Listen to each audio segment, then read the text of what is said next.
Hit it, George. Bring this meeting back to order. Good evening.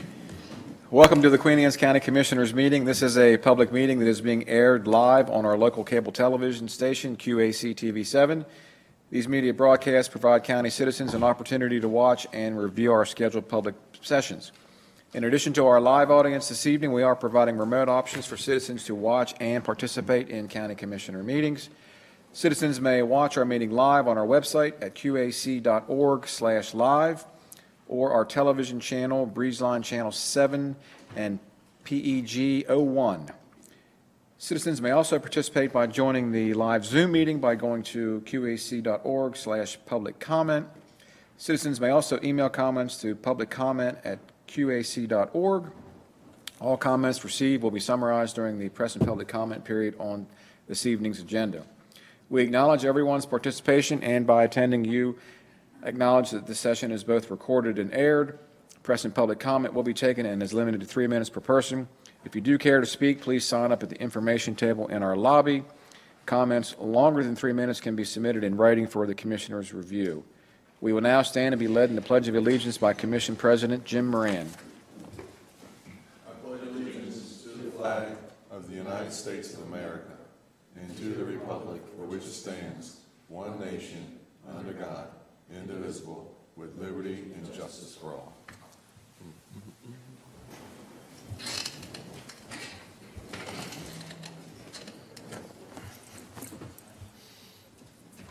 Commissioners, this brings us to the approval of tonight's agenda. So our agenda today for June the 11th, along with the regular session minutes and the closed session minutes from our last meeting on May 28th, has been circulated for review. Do we have any additions or corrections? Make a motion to add one additional desk item to the agenda. Second. All those in favor? Aye. And a motion to accept the amended agenda and the minutes as submitted. Second. All those in favor? Aye. Thank you, Commissioners. Okay, we just had a closed session under the General Provisions Article, Section 3305B8 concerning potential litigation, and also under Section 3305B3 to discuss land acquisition. No decisions were made in the closed session. So that brings us to our first press and public comment period. So we appreciate all citizens for taking the time to express views to the county commissioners. Comments are limited to 3 minutes per person. Comments longer than 3 minutes may be submitted in writing. This commission respects your desire and right to convey your message freely. When you come forward, please speak clearly at the standing microphone. State your name, your address, and your topic of interest. And in keeping with the dignity of our office, we ask that all views be expressed in a respectful and civil manner. We didn't have anyone signed up, but we did have one email. All right, please proceed. So this comes from Laura Herbalos. Sorry if I did not say that right. Dear Queens County members, I am writing to you all about the 50 West on-ramp closures accessing the Bay Bridge on weekends from 12 to 6 p.m. What is the reasoning behind this? We are mostly concerned about the on-ramp closure taking a left to go into the bridge to 50 West. Every summer, Kent Island residents must endure so much beach traffic both ways, and now we have to be further inconvenienced to take Route 18 detour to access 50 West at the traffic circle. It seems this ramp closure will cause more traffic problems because of this detour, which will add more traffic on Route 18. I've been in touch with MDOT and the governor's office about this issue. MDOT's community relations manager, Bob Rager, informed me that the county was tracking public input for this effort. I wanted to contact your office to have a better understanding of what MDOT and the county is doing to better mitigate traffic problems during the summer months. Thank you for your time and the attention to this matter. Anybody else like to speak? Seeing none, we'll close press and public comment. Briefs. Thank you, Commissioners. All right, Commissioners, we can move into the presentations portion of our agenda this evening. So if you want to turn to tab number 6, item 1, pages 1 through 12, we have an update from the Midshore Behavioral Health. So we have Catherine Dilley and Miss Sarah Fegan. Is that right? And they will be presenting the update and also requesting execution of the fiscal year 2025 letter of agreement with Midshore Behavioral Health, allowing them to act as our agent and oversight planning and development of the public behavioral health system in Queen Anne's County. So, however you want me to do it. If you're doing smiles, I'll follow along with you, don't worry. Okay, I'm going to probably start on page 2. Okay. Yeah, thanks. Right, we also have her presentation up on the screen here for the audience. Welcome All right, back. welcome. Thank you. Good to Yeah. see you all. Yeah. Good evening. I'm Katie Dilley. I'm the Executive Director at Mitchell Behavioral Health, and with me this evening, Sarah Fagan, Behavioral Health Coordinator for Children, Adolescents, and Young Adults in Mitchell.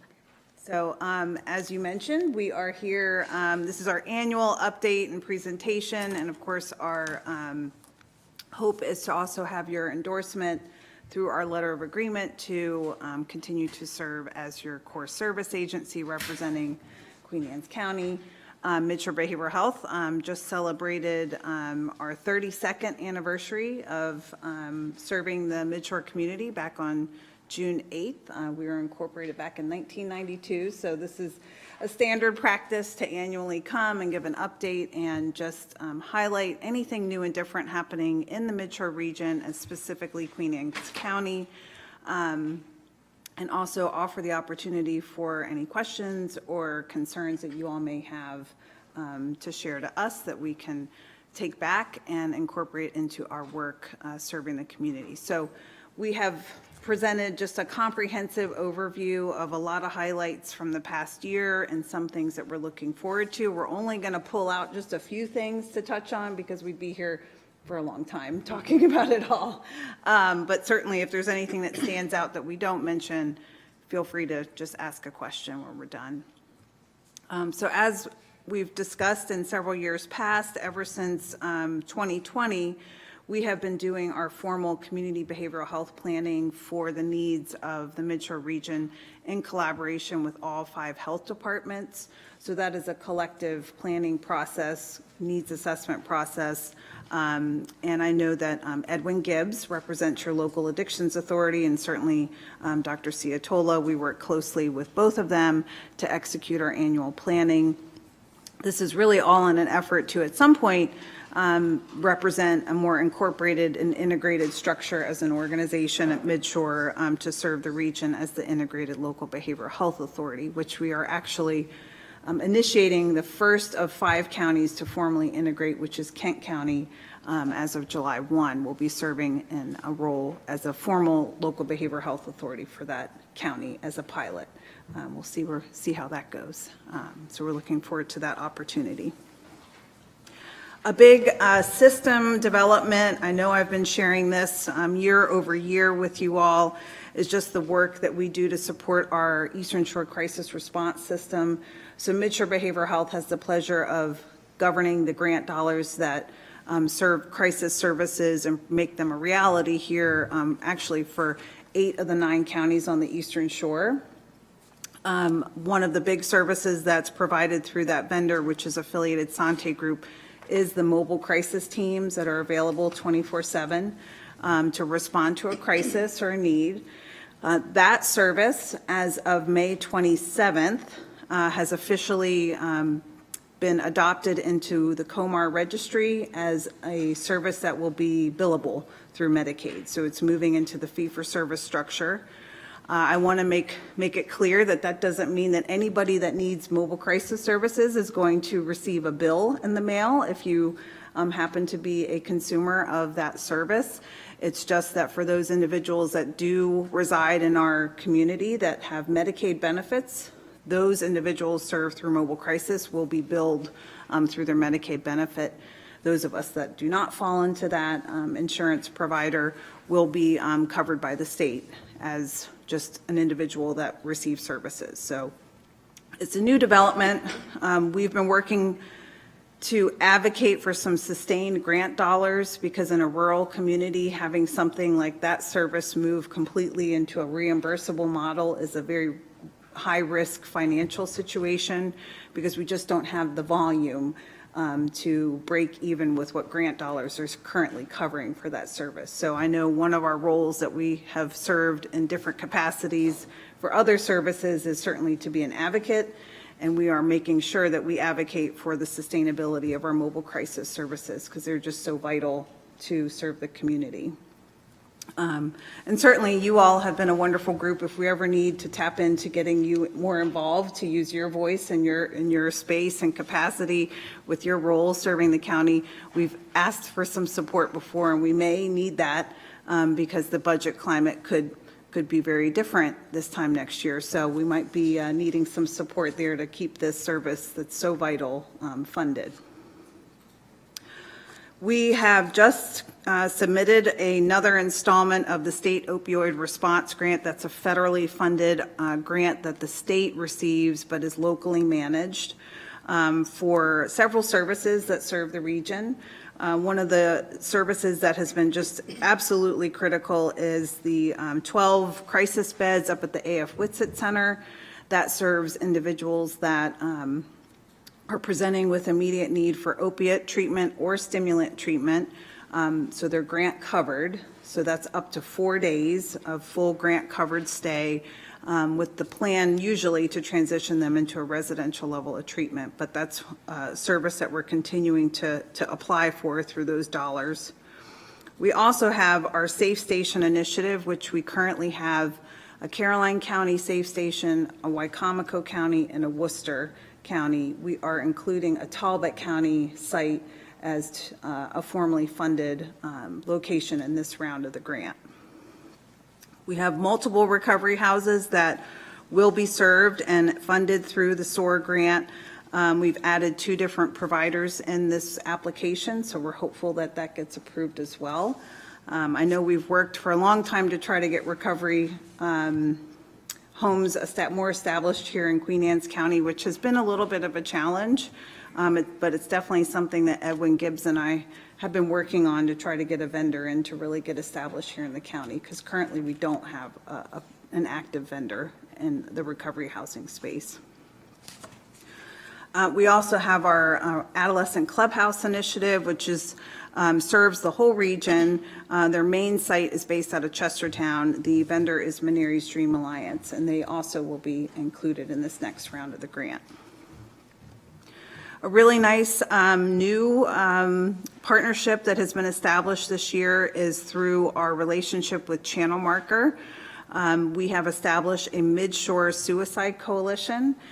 So we had our first meeting held at the end of February. We are meeting monthly. Those meetings are open to the public. We're just getting our governing structure in place. The long-term plan is to also have a survivors group be a resource to the community. And I know Sarah will be discussing another suicide prevention initiative in our Queen Anne's County specific highlights, but if anyone who's watching this evening or anyone here is interested in getting more information on how to get involved or receive an invitation to participate, please don't hesitate to reach out to us. We'd love to have you. I know this isn't new news to you, but we've had a lot of work to continue the advocacy for the A.F. Whitsitt Center, service sustainability and expansion. We have had some different variations of what that has looked like over the past year. We did submit a formal application to the Maryland Department of Health and the Behavioral Health Administration in hopes of expanding to provide child and adolescent and young adult services in a crisis and respite capacity at the facility. The administration was very supportive, is very supportive of expanding that service on the shore, knowing how we really don't have adequate resources in that space at all. Unfortunately, given the budget climate and the unanticipated registry of probably about 200,000 individuals, which is what we were shared of extra individuals they didn't necessarily budget for in the Medicaid space being redetermined as needing that benefit, the resources are limited. So our proposal got put on the shelf for now. That doesn't mean we're going to stop advocating and working to figure this out, but we may have to have it look a little bit differently in how we get that service funded. But have had some promising conversations for other ways to continue to support the A.F. Whitsitt Center, and I know you all have been very eager and involved in that process. So I just thank you for your support, and we certainly know that you are in full support of anything we can do to get those services to be in place and also sustain what's currently being offered at the AF Whitsitt Center. That was one. Well, the state did a redetermination process this past year to make sure that individuals, had to be validated as eligible in the system. That was something that was in place for several months. Individuals had to register online and go through that process. We actually worked very hard to promote that redetermination process because we were worried that individuals we missed by just not being aware that they needed to do that. The state, from our understanding or what was shared with myself and the health officer in Kent County, was that there was some underestimating of how many individuals would then still be determined as needing the benefit. I think a lot of that was hope. There was hope around resuming to the numbers to pre-COVID enrollment, which didn't happen. So there's. It was the same study that the Board of Ed, that they readjusted last year, by the time we remember correctly, it was about 250,000. Yeah, it's about 200,000 individuals. So the budget climate is not, Lunch, I guess it affected the free lunch for the kids, right? that part of that, I can't speak to that because that's not my. Yeah, but I'm saying, I that think part, they but used the same study you're talking about. Yeah. Yeah, because it was a Medicaid related study. Yeah, so unfortunately, I think this is one thing that we may see many more services be potentially at risk just because of the budget climate, which we won't know what that will look like. But certainly, I know we'll be advocating for sustained what we have currently. We don't want to lose what we have. This was going to be a new service added in that came with a, I think a generous price tag, but it is reasonable to support the need of getting that facility outfitted as well as getting a service provider. But like I said, we're going to go with the flow and pivot and try to continue to press on with finding other avenues to get the service established. So. Oh, this was the funding that they had anticipated awarding us was going to be grant dollars just for that service to get up and running. So it wouldn't necessarily be in a fee-for-service structure. But I'm saying the fee-for-service is a new program, right? Something that you don't typically do? Is that what my understanding is? Through the Medicaid? Fee-for-service for the service we were requesting isn't necessarily, there's not a crisis respite fee-for-service for the child and adolescent space. So right now that would just be fully grant supported. Gotcha, okay. So I know they've got a similar program they're running in Western Maryland that's fully grant funded for that service right now that the administration has supported. And we were just hoping to replicate that over here. Service would be great because then we wouldn't have the issue of trying to find the grant money. Yeah, but it was Medicaid, if you had it, it would be capped at certain levels, right? I mean, just like a lot of other medical, or how would that work? This service right now is not established in the Medicaid fee-for-service model. It would have to be written into regulation. Only certain portions are going to be established, or going to be under the Medicaid. I don't want to overcomplicate it, but what we were trying to get established at the Whitsitt Center was a child and adolescent respite bed service, which right now is not in a fee-for-service model, so it wouldn't necessarily be covered by other funding other than grant dollars. I guess I'm missing something. So the kids that would even be under the Medicaid program wouldn't be eligible for Medicaid assistance with it? I don't understand how they could do it for one side, but they're using it somewhere else, right? So the Department of Health needed to use the money that they had earmarked for grant dollars to give us, potentially, Hey, right, I got that. balance their Medicaid budget. So we're talking two separate things. So they're dealing with how to make sure they can compensate Medicaid reimbursable funds, how they've earmarked and budgeted for those dollars. What we had requested was a specific amount of money that wouldn't be in a fee-for-service structure. It would just be a grant. So it wouldn't have anything to do with Medicaid eligibility or not. It's just the justification, one of the justifications was the lack of funding to support our grant request because they need to figure out how to make sure Medicaid services are being paid for. So basically, instead of giving us the Right, so beds, they need the money they would have essentially given to us. So it's not about eligibility or non-eligible. It's just purely a budgetary situation. I don't know if that's helping or not. But go, move on. No, I get it, but I'm going off of the original thing you were talking about with them establishing this new, That's non-fee. that's No, mobile I get it, mobile I get it, crisis, but yeah. I just don't understand, this is a question in my mind of why the state's thinking like this. If you're going to do it in one aspect of the mental health, why aren't you doing it across the board in the mental health? That's my. True, I agree with that. I think at some point, this is a service that they're intending to look at how they can get it to be in the Medicaid structure. Right now, it's currently not. But they are moving in that direction with a lot of other services. And like I mentioned, the mobile crisis services, that's one that just got moved into that space. Just- Right. Because they probably can't fund it, so they're looking. No, I think that there's intention of how the federal government is compensating Maryland for certain programs, Okay. that they'll potentially get more federal funding if they do demonstrate how certain things are moving into a reimbursable structure. I'm happy to sit down and kind Yeah, of that's walk you fine, through yeah. it a little bit more. It's complicated. But I mean, traditionally, does the fee-for-service model even work, I guess is my question, or do people avoid it because they can't afford it? And then you wind up with people that have mental health issues that don't get Right, well, help. this, Service works as long as the clinician can make back enough money for what they provide it as a service. And that's part of the problem. They're not getting reimbursed enough money, say, a podiatrist or a cardiac surgeon.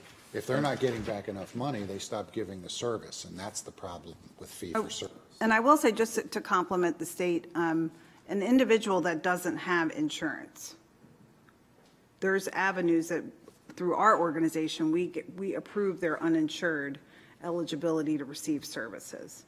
And Maryland has a very generous Medicaid program in the behavioral health space. I think we're very fortunate.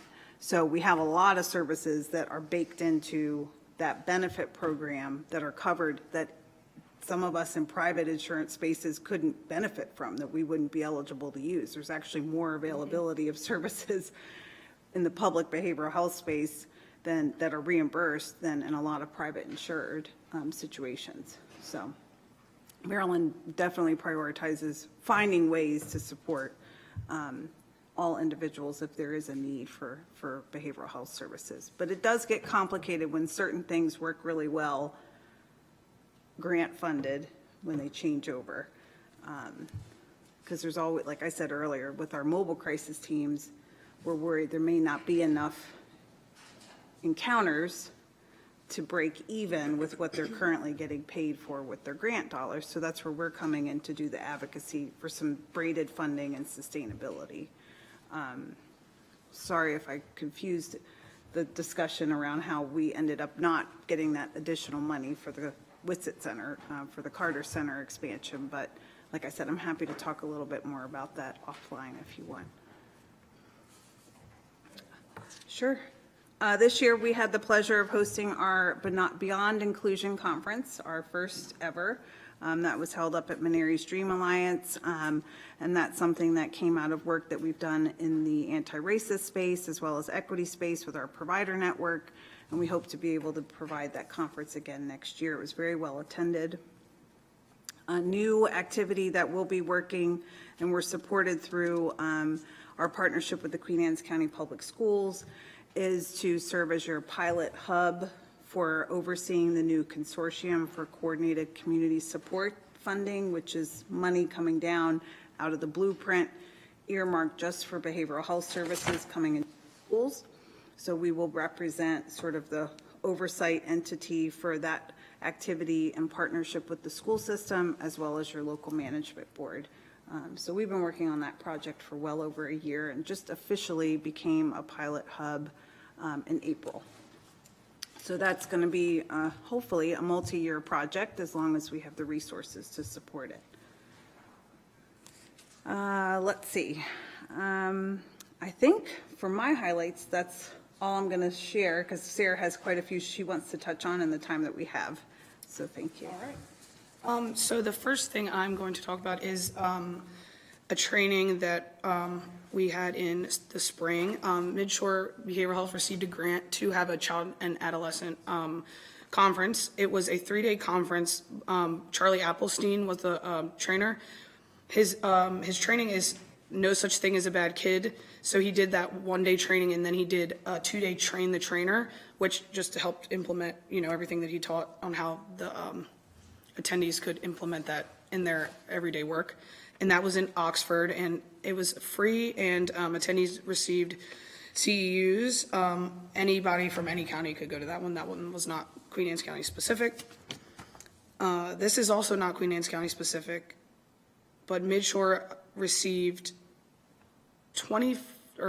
it's for fiscal year 25 of $20,000 for consumer support funding for youth, which is new. We only had consumer support funding for adults. It's specific what they can get, things like help with rent, utilities, stuff like that, clothing. But that's new this year, which is really exciting because we couldn't help families out sometimes with things that kids needed. And I think now, so now this is some Queen Anne's County specific highlights. Katie Dilley is the president of the Queen Anne's County Local Management Board. Queen Anne's County recently implemented problem-solving court. The forensic mental health program at Midshore has been active members to this newly formed team since April of 2023. The county will be expecting their first graduate within the next few months. They applied for and were selected to participate in the National Best Practice Standard Training, which will help better serve participants of the Queen Anne's County CART program, which stands for Court Assisted Recovery and Treatment. And this is to touch on what Katie mentioned earlier about the suicide prevention.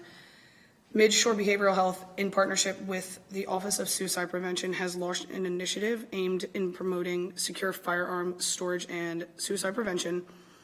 The grant is titled Suicide Prevention, Gun Safety, First Responders, and Individuals in Crisis.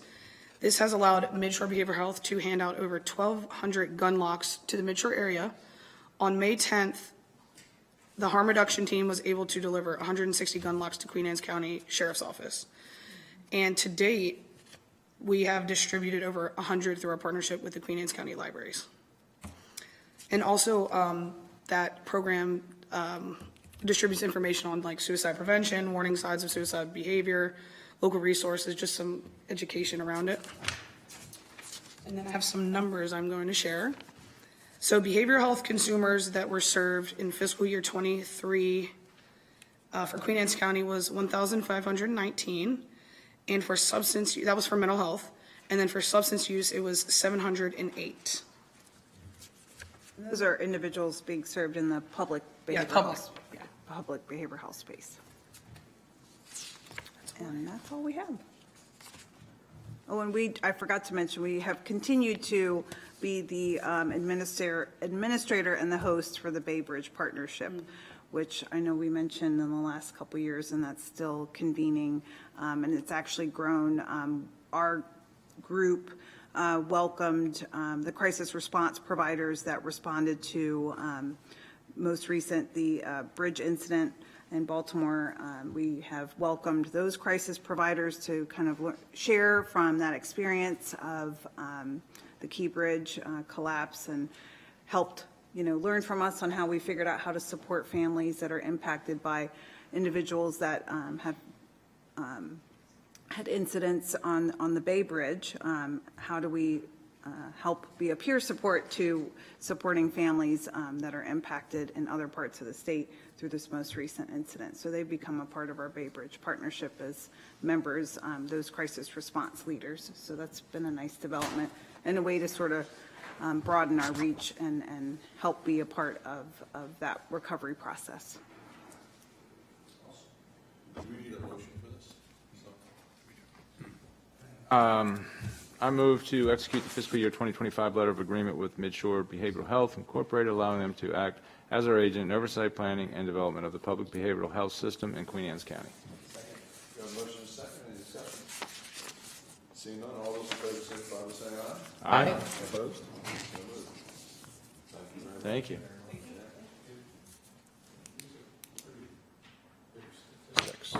10,000 mental health cases per year. Is it getting better since COVID? Or is it plateaued? Is it? I think it's kind of interesting. I feel like there may be higher numbers, but to me, that means folks are also accessing treatment, Yeah, which I I would think say. is, personally, I think that's a strength. So just because numbers are potentially going up, I also think COVID helped us realize the need to take care of the whole person, and mental health became a huge priority as part of that. Yeah, but, right, stigma, it's the stigma. And So yeah. it's hard for me to say, do I think that's better or worse? Because Well, not everybody's in crisis either. It's not, it's just people just realize. accessing yeah. services, yeah. So, About 10,000, I'm rounding off for mental health, and about 5% were inpatient. That's 500 people. So where are they going? Shepherd Pratt or? that, All ages or just kids? these are numbers for all ages. And Okay. but unfortunately, it does stop at 65 because the way the system works, it assumes that individuals will transition into their Medicare benefit. So it doesn't really capture our aging population well. But yes, it is in young youth through age 65. And the numbers reflect individuals that reside in the counties on the midshore accessing services. So it could be that they're using their Medicaid benefit to go inpatient in Delaware, which there are a couple of facilities that do recognize Maryland Medicaid in their facilities, or Shepherd Pratt or Baltimore City. So yes, so those numbers are reflecting individuals that reside and have their primary residence here. Where the service was rendered, we don't necessarily get that data. We can look it up by individual, but in terms of what we get populated for our planning, we don't necessarily get that granular. And most children go to Sun Behavioral Health or Dover Behavioral Health. It's closer to get there than. Right. And we do have access to CRISP data, which allows us to look at data for our regional emergency rooms. So we have a lot of information on that. So that's a real snapshot of what are we seeing here in the Midshore. And we have a lot of information there I'm happy to share. Sure. Thank you. And appreciate the question. I'm happy to follow up if you'd like to talk some more. Yeah, that'd be good. Thank you all. Thank you. Thank you both.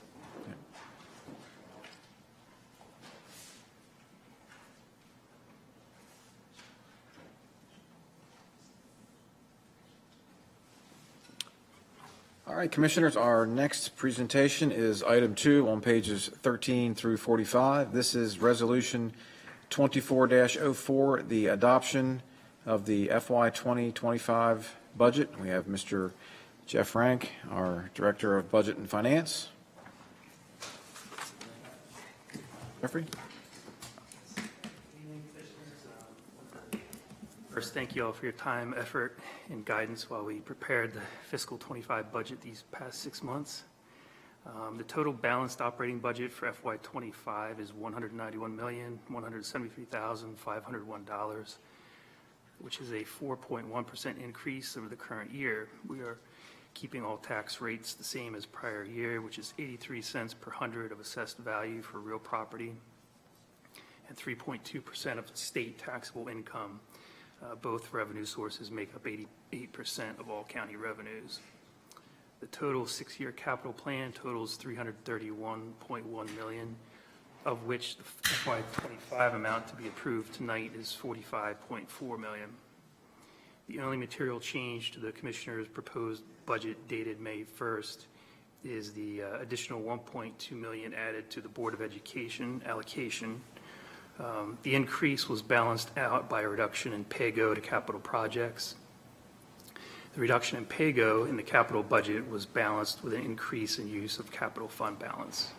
This brings the total allocation for the Board of Education to $75.1 million, which is $6.2 million above last year's allocation and $7 million above maintenance of effort. We remain in compliance with all our county fund balance and debt policies, as well as continue to maintain appropriate reserves. Do you all have any questions? Move to adopt Resolution 2404, FY 2025 budget. Second. We have a motion and a second. Any further discussion? Seeing none, all those in favor signify by saying aye. Aye. Opposed? So moved. Thanks, Jeff. Thanks to you, all your team, please. All right. Hey, Commissioners, that is all of our presentations for this evening. We do have a few action items tonight for your consideration. So if you want to turn to tab number 3. So under tab 3, item 1, page 1, we have character counts spotlight for June fairness. How appropriate that our commission president asked me to read this. Very much so. So with that, I'm going to put on my umpire hat when I read this. Fairness is a pillar Character Count celebrates in June. Fairness encompasses the ideals of treating people justly, giving everyone a fair chance, and believing there should be equal opportunity for all. It also means realizing that what is fair for one person may not be fair for the other. In the realm of sports, the spotlight often shines on the athletes, the coaches, and the teams. However, there is a dedicated group of individuals who play a pivotal role in ensuring fair play and upholding the rules. That's your referees and your umpires. This job requires an individual to ensure the game is played fairly, according to the rules and in the spirit of sportsmanship. The role directly impacts integrity of the sport, making it possible for players to compete on a level playing field. They need to be acknowledged. They need to be knowledgeable of all aspects of the rules and game play, and it's not easy. Officials are often the target of frustration and anger. However, they are essential to every sport. Within them, athletes would not be able to compete. This month, we want to recognize the dedication and fairness and thank them for showing up. Character Counts would love to hear from you about who we should recognize in future spotlights.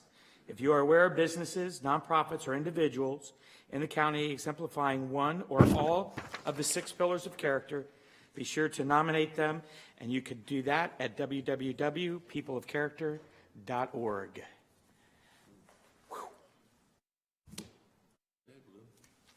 That's right, blue. I just want to go on record that after 12 years officiating baseball, I have never thrown a coach or a player out of the game. Never. But you're not doing your job. I'm just a little more tolerant than others. All right, thank you, Commissioner Dumino, for reciting that. That was excellent. All right, Commissioner. By the way, I had nothing to do with that. I mean, I read it only because I officiate, but I never even, until I looked at my book, that was going to be the subject for fairness. I had nothing to do with it, Chris, I swear. I believe you. Just happen to have your prop with you. Okay. He's got so much in his head right now, Phil. He doesn't know where to start. Trust me. I can tell by his look at his eyes. All right. All right, moving on. Item number 2 on pages 2 through 18, we have some policy updates from our information and communication technology team. These are some standard operating procedures. The first one is the information technology acceptable use policy, and this is for really to identify acceptable apps on our mobile devices that are county provided for artificial intelligence systems and programs. This will probably evolve over time, but this is an initial stab at AI and artificial intelligence apps on our county devices. The second one is password policy. This is for additional multi-factor authentication, and you'd be happy to know that this policy allows the passwords to go for 1 year before having to be changed, but the password length is going to be 16 characters. So I'm not voting for that one. I've had the same password for 9 years. They're not changing my password. I mean, I just changed it, and then you get these notifications. Oh, by the way, you need to change your password in 6 days. It's I'm going abstaining from this one. I'm sorry. yeah, and now honestly, these are important policies, and our The rating agencies, as you may know, they look at our cybersecurity and our IT infrastructure in very great detail, because it's important, because we don't want to be one of those counties that gets hacked, right? And it's tell you important what, to, I mean, we've heard it's testimony important stuff. It really is. representatives from counties who were hacked, and wow. Well, not even that. I'm just saying, Yeah. county jurisdictions that got hacked, and what it means to make all that right.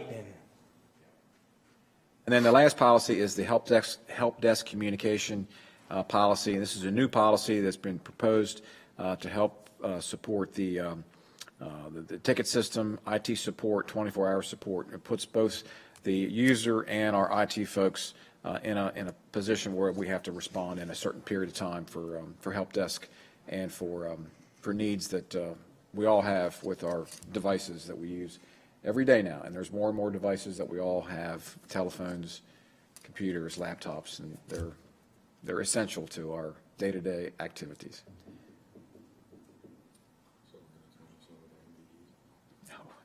So Nobody wants to make a motion? I was changing my password. I move to approve Information and Communications Technology Standard Operating Procedure number 700-001, Information Technology Acceptable Use Policy number 700-004, Password Policy, and number 700-008, Help Desk Communication Policy, and make them effective June 24th, 2024. We have a motion and a second. Is there any further discussion? Jack, what's your password? 9 years they haven't figured it out, so I'm good. Well, let me ask you a question, though, in all seriousness, though. So I don't have a county phone. I have my own personal phone. Does it matter? Because I don't want my phone locked out because of a county password. That's a question I do want to get answered after the fact, but. I'll have to get back to you on that question. I don't think that matters, but I will get you an answer on that one. Because it does two-factor authentication now. Yeah, it'll still do two-factor authentication, correct. We have a motion. We have a motion and a second. Any further discussion? Seeing none, all those in favor signify by saying aye. Aye. Begrudgingly aye. Aye. Opposed? Put begrudgingly in front of me. Abstained? Okay. 5-0. Is that unanimous, I guess? It was. Yeah, it's unanimous. Excellent. Thank you, Commissioners. Okay, item 3 on pages 19 through 23 is the Maryland Department of Transportation draft 2024 annual priority letter, and it is very similar to prior years. Mr. Steve Shocker. Cahoon is here if you have any questions Annual about that. identification of what you can ignore letter? Yeah, exactly. What do you mean? We haven't checked anything off? Look, it says 2002. Why do we even go through this? Steve, effort sorry of you had to utility? come here I tonight. mean, Just like cross no, it's the a date, formality. write the new date on the old one. This looks like the just send same it back to one that them. I signed and voted for in 2015. I don't, Why don't you make it? other than the at-grade intersections have been added 25 to it. That's it. Just crosses out the last letter, last number. So each year, every jurisdiction goes through this process. Every jurisdiction creates a priority letter, and in transportation planning, because it takes so long to get improvements, because the improvements are so big and expensive, it moves very, very slowly. So every year, being consistent with our requests, being consistent with what we put in plans is, how transportation planning works, and it is a very slow process and it takes time.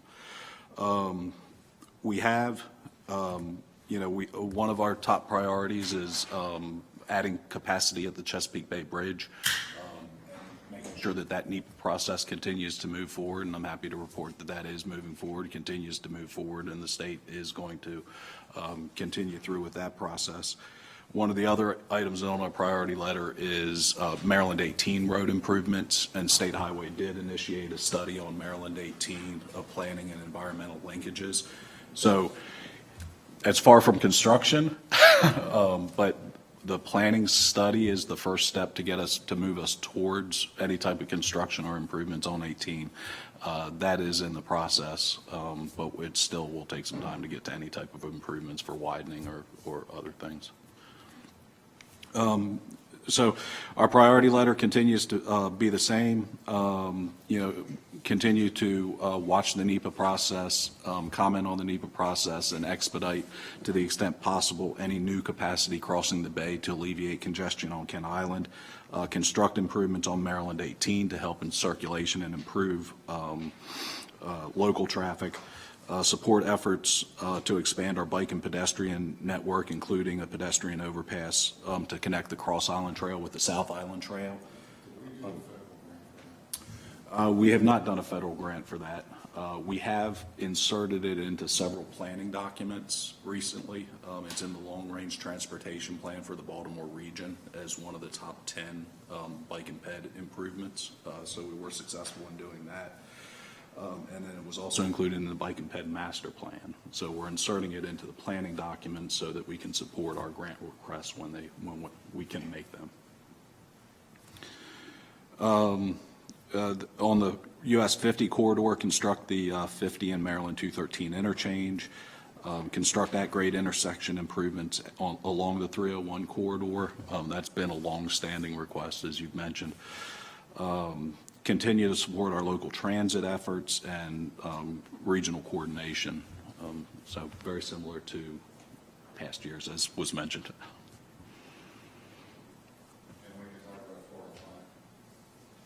Sure. I think 405 is a intersection that it's a hot spot for accidents. It is something that we need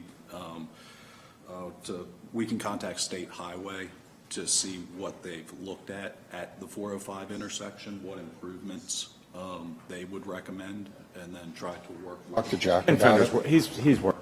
I saw him at the town hall. They've got something that they're working on, which ultimately I still think closing that one is the only way you're going to fix it, because they can't do a J-turn there. They've already said that, so. Well, they did say that? Distance they need in place to get all the stormwater management and all that in properly. So they're talking about going to 19 would be the next closest intersection, and close Rolling Bridge off like we did on 405 off like we did with Rolling Bridge to keep that cross traffic. Which, I mean, you'll have people complain, but they complained for a week when we did Rolling Bridge, and then so.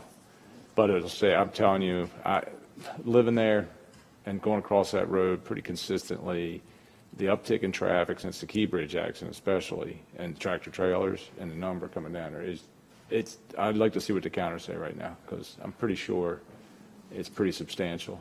And the speed is just ridiculous. My only concern about closing that, and probably should be, is emergency vehicles, because they're coming directly from Churchill, Yeah, but they can come out 19. depending on where the accident is. Yeah, but if Rolling Bridge, or if 405 is closed, you won't have as many accidents. But That's the whole thing. They respond there a lot, believe me. That and the guardrails. I don't know how much we spend in guardrails at that intersection, but they might as well just put rubber bumpers up there. I mean, it is bad. I mean, I'm surprised the fatality rate isn't higher, because I drive by there and some of them have happened, and I mean, those cars are mangled at 85 miles an hour. It does some damage.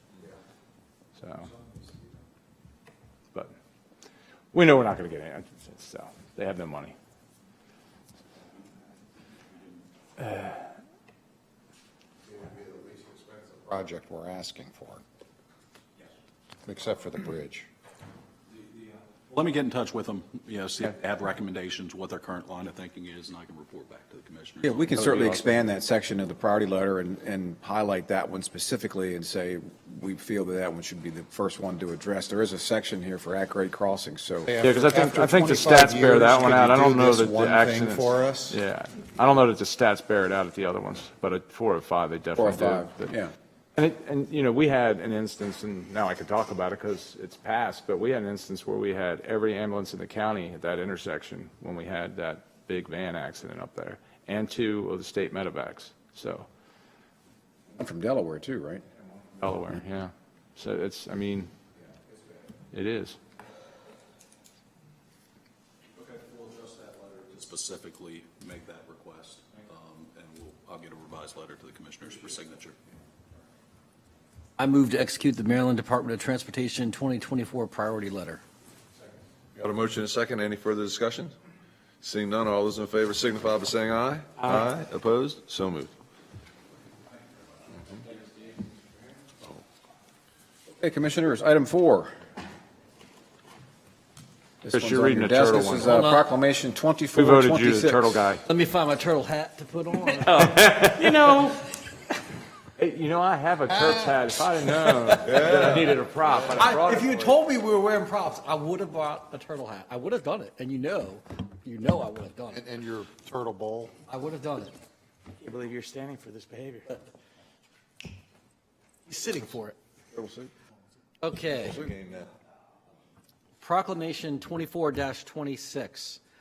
Whereas turtles play a vital role in maintaining the balance of our ecosystem, serving as indicators of environmental health and contributing to biodiversity. And whereas turtles face numerous threats, including habitat loss, pollution, illegal trafficking, and climate change, endangering many species with extinction.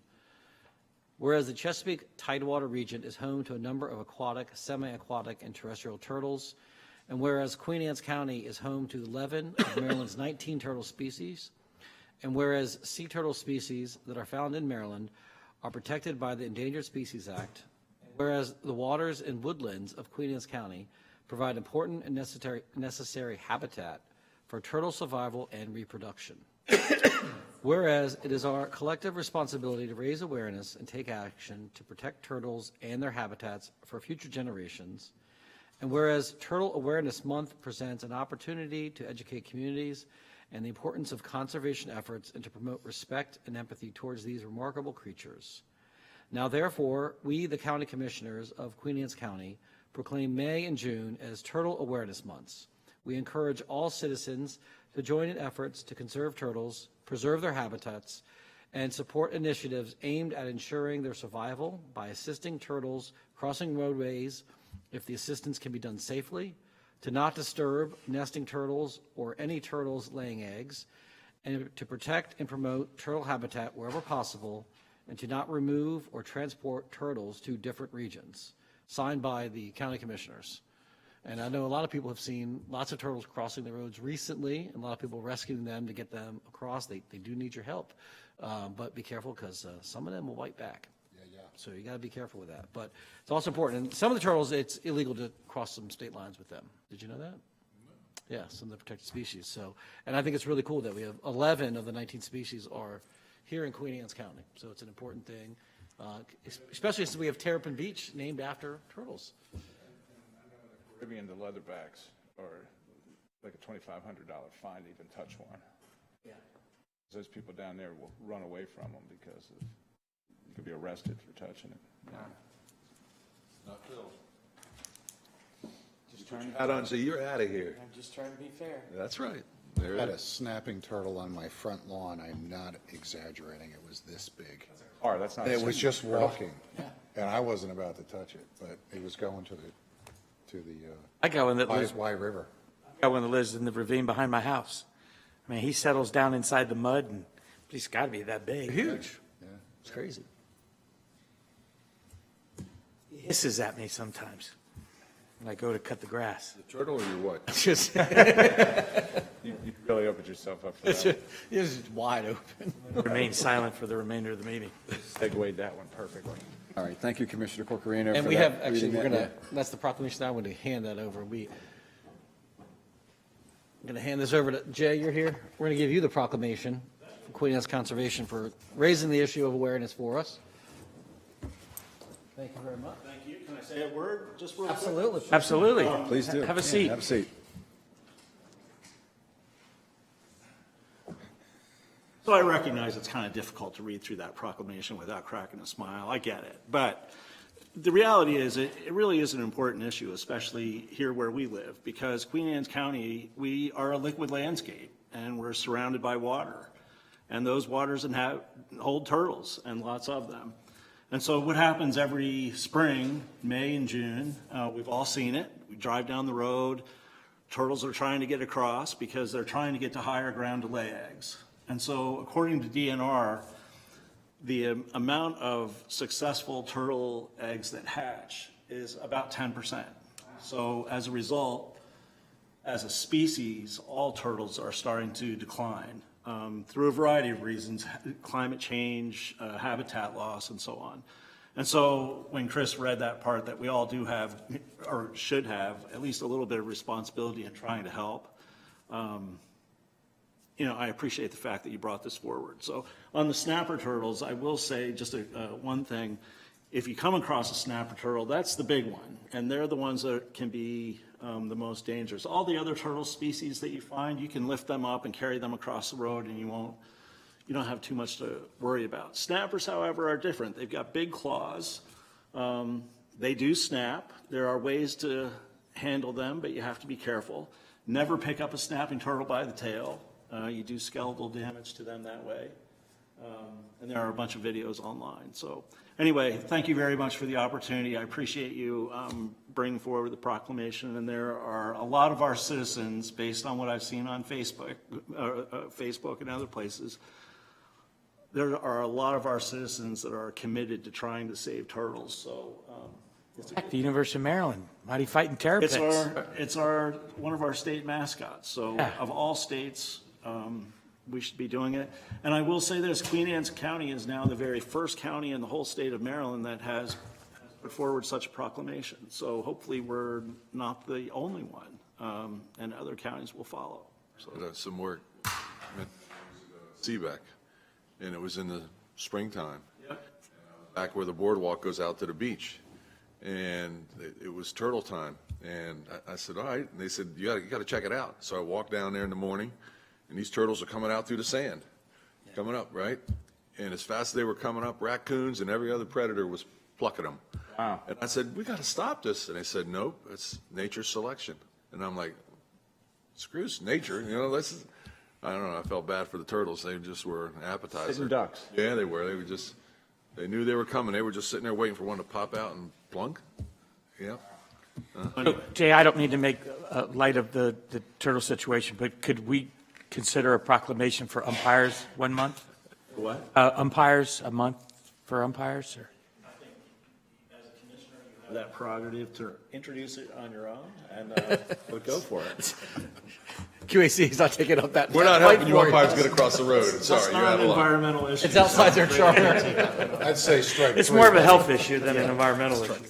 Anyway, commissioners, thank you very much. Thank you. I'll make sure the other organizations see back, and we do have the National Terrapin Institute is actually located in Queen Anne's County, which I didn't know until we started working on this. So they go out of their way to find nesting terrapins that are in bad spots, and they can recover the eggs if they find one that's been hit, and they can incubate them and release the turtles and so on. So anyway, there's cool stuff in turtle world. Yeah. Anyway, Thank you. Thank you again. Heather? All right, Commissioners, we have one desk item this evening for your consideration.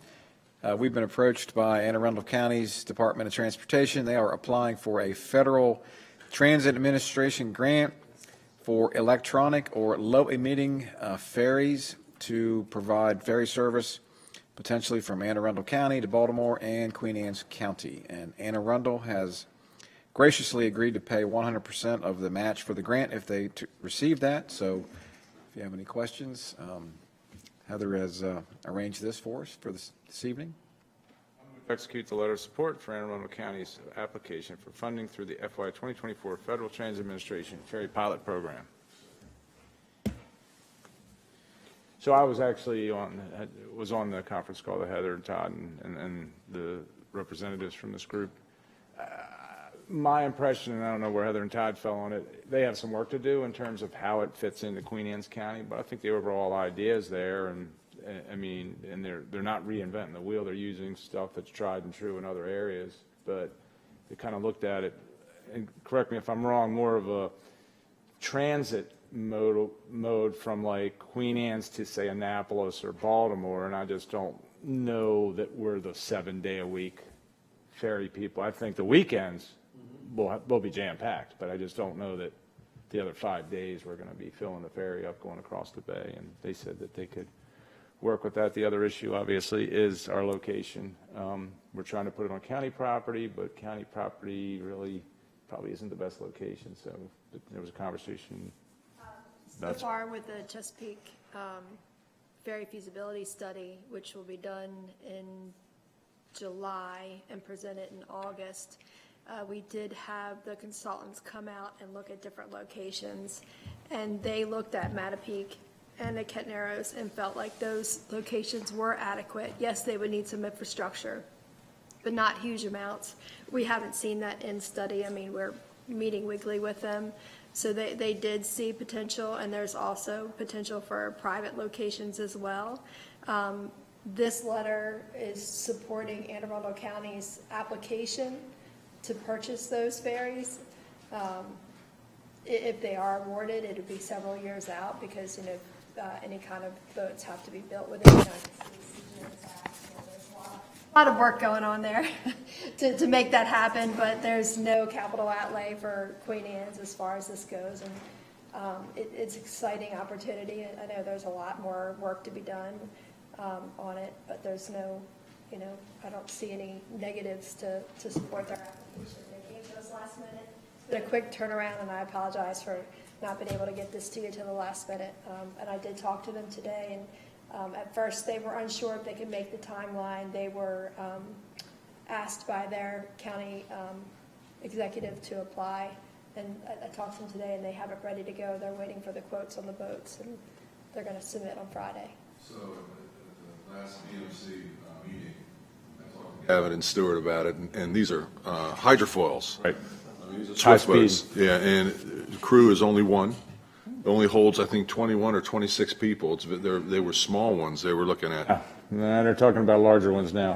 Are they? Well, you are correct. For the town of Annapolis has received one grant already, and you were speaking of the mayor there, and that boat will be small, and it's going from, I don't know, what are the... It's going right in between the Those Annapolis two. ports there. Yeah, Yeah, it's staying those local in little ones, Annapolis. the The one big coming ones. across the bay is going to be sizable. They are going to have, they have to have 3, and they're looking at 150 passenger for one, and then 2 50 passenger.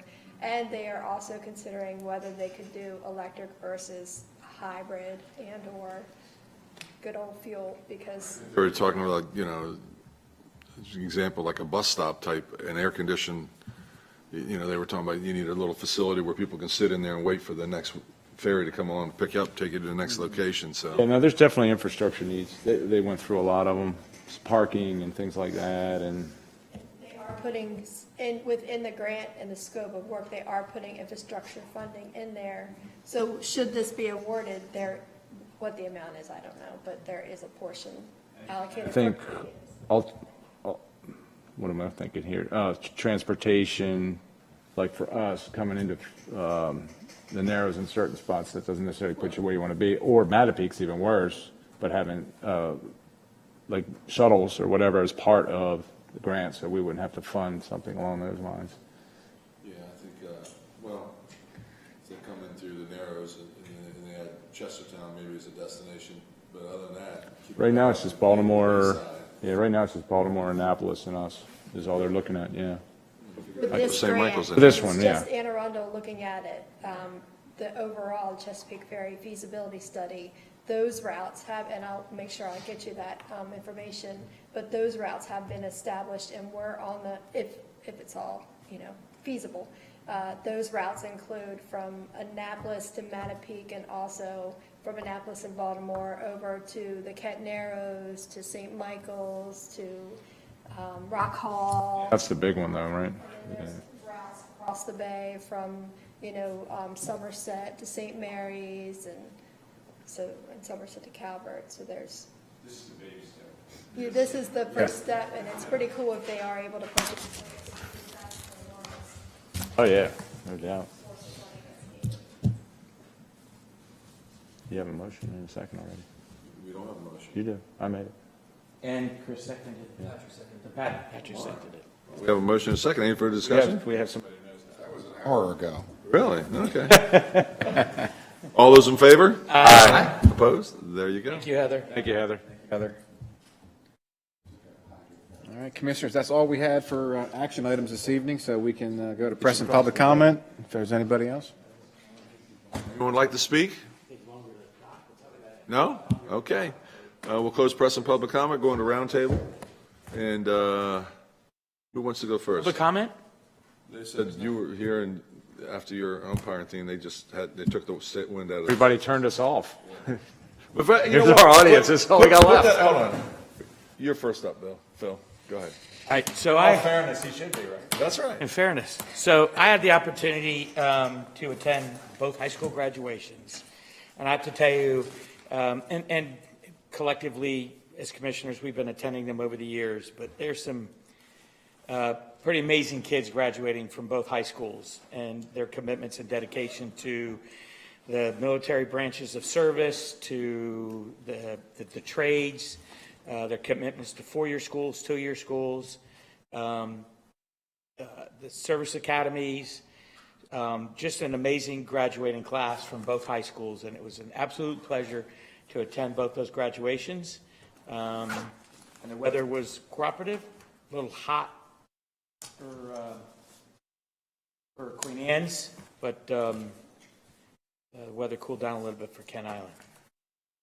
So, and the MDUA stands for Maryland Diamond Umpires Association, just in case you're curious. That's all I have. Thank you. We had a public comment earlier, an email asking about ramp management and information on it. There are lots of videos on QACTV's website. There's a whole town hall. There's individual videos. All your questions can be answered there. So I'll just leave it at that. Patrick? Well, it was D-Day celebration, or not 80 years, and this Friday is Flag Day. So let's remember our veterans. And when you see a veteran, thank them for our freedom, that we can sit here and talk about what we talk about because of them. So I'd also want to give a shout out to VAMSA and all the work that they're doing. On another note, Parks and Rec, ladies and gentlemen, have put out a survey for a recreational building. So if you haven't filled out the survey, we really would like more people to fill it out. Just go to Queen Anne's County Parks and Rec, and you'll click on the button for the survey and fill out what you would like to see in the recreational center. And finally, Wheeler Baker's celebration is in a couple of, so we just want to give a shout out to Mr. Baker for all of his great work that he's done for the county, specifically for the EMS that he helped spearhead. Yeah. You're good? I'm good with just a short little blurb. When it comes to the ramps and the bridge and today's nightmare, with 2 lanes closed, the 50 eastbound, we're going to have that discussion with the state. It was emergency repairs, but it backed up 50 eastbound all the way over the Bay Bridge back to Baydale. And I have been noticing that contraflow has not been enacted until almost 3 o'clock on some days, so we're going to have that conversation. And I always said that Saturdays would be worse than Sundays, because Sundays everybody's going home. We know which way. Saturdays, we now have the beachgoers coming and going, they're swapping out. So I think we're going to have a conversation at the next Bay Bridge Reconstruction Advisory Group, which was in early July, possibly changing some of the times for these ramps to be closed, because I think that will help with the message that goes out, and people try to use Route 18 to get to the Bay Bridge. Hopefully that'll help. And also the discussion with Anne Arundel County of what's going on. There's been a pretty big change in when these ramps are closed and which ones are closed. And I think we're sending the wrong message, because Jack saw it firsthand today. Everybody jumps on those side roads, and if you're going to do something and it works, stick with it until you build more capacity at the bridge. So we're going to have that conversation and see what happens moving forward. But based on what? That there would be triggers to. Well, it was based on volumes originally. It was based on, but we're getting to that point where every day the volumes are there. And then one incident basically becomes a Sunday, and that's never more apparent than today, that's for sure. And that's what, it happened.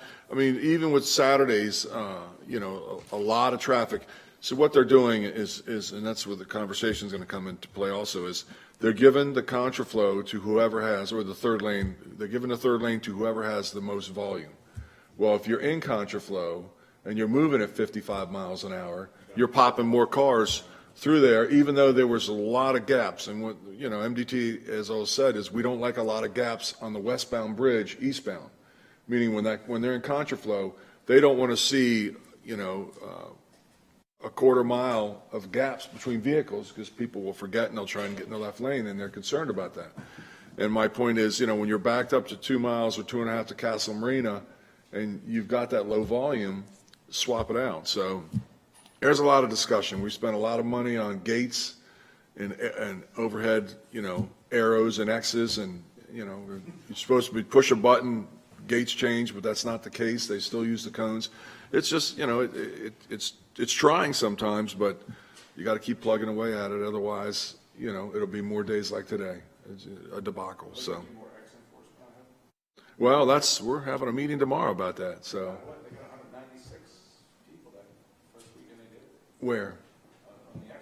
Yeah, I actually had where? a I couple. mean, what time of the day and which side? It was both sides. They were doing on both sides, yeah. We made a motion at the last meeting 2.5 months ago at the Bragg that we wanted enforcement of the red X's, and we wanted it on rainy days, windy days, backup days, and, because what they'll do, and again, I don't mean to discredit what they're doing, but to go out there, as I go to work in the morning, I see them pulling people over, going eastbound because, there's no traffic, and I guess they're not just paying attention to the red X above them, and they're pulling them over. Where the aggravation and all the Backed up. anxiety is when it's backed up and somebody just flies down the red X line and goes all the way to the front of the line and cuts in. And that's, if you're going to do something, again, after a while, people are going to say, hey, man, it's a backup. We know there's no police here. Let's just ride down. And that's what happens. So, we've got those barricade trucks, and I don't understand why we can't just use a barricade truck to pull them out there with the big message arrow on the back saying move over. And Well, the funny one today, and maybe you mentioned why it was, so today they had it yellow, not red, even though you weren't supposed to be in that lane, because they had contraflow closed off, but for some reason they had yellow. So people were just riding. So what that means, so what that is for is emergency services probably. So no side uses that lane. Is that correct? Was there anybody in that lane? Yeah, all the people riding up it because it was yellow. Oh, you're talking about, I thought you were talking about on the bridge. No, I'm talking about Yeah. what would be the contraflow lane. Yeah, Instead of having it red because there was no contraflow, they actually had it yellow. So people to jump in front, they were coming from both sides. You know what I mean? They were I'm trying saying- to reduce the backup, is what that does. I guess, but everybody would, so now you had Yeah. 4 going to 2, so it yeah. actually just made it worse when you got up to the bridge. in my It's mind. frustrating. It is. It's very frustrating for a lot of us that commute. So, again, we just need to, I think we can get to a good place. It just needs a little conversation and tightening up. So, Well, you got to pull some people over. They got to know that. oh yeah. Riding the shoulder all the way up. Nobody's that special. I'm sorry. And not to mention the aggravation. This is how you get Road rage. road Absolutely. rage, Yeah, it is. It's like I got back in the proper lane 2 miles back because I know that's the right thing to do. Correct. And if they don't start enforcing those red X's, you're going to have passengers enforcing those red X's. I'm not gonna lie. There were some F-bombs when I got up there when all that thing was coagulating. Trust me, there was windows down and people were yelling. So. Very much so. So, that's where that sits. And All right. Well, I'll make a motion to adjourn. Second. favorite. Thank you.